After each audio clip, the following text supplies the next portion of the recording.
Surplombant la Vézère, le château de Los arbore une silhouette hors du commun. Attestée au XIIe siècle, la place forte initiale revient à la famille de Los, qui donne son nom à la terre et non l'inverse. Sa métamorphose Renaissance est l'œuvre de Jean de Los, deuxième du nom.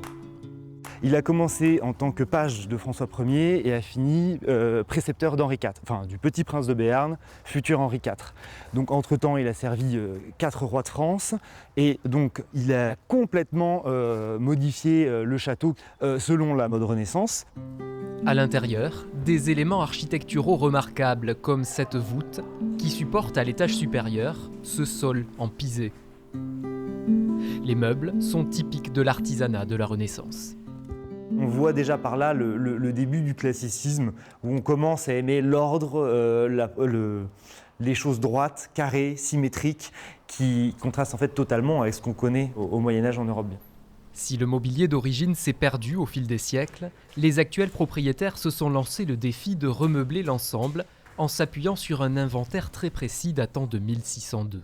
Qui nous permet de savoir exactement comment était meublé le château, en tout cas les pièces qu'on a encore et les pièces qui n'existent plus. Donc c'est vraiment un document très riche et très intéressant. Aujourd'hui, le château de Los est entouré de splendides jardins, parfois plantés là où jadis des bâtiments s'élevaient.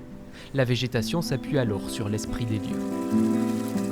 Au pied de l'ancien mur d'enceinte se tient ce qu'on appelle le jardin du chemin de ronde, où en fait on a tout simplement reproduit en buis des créneaux.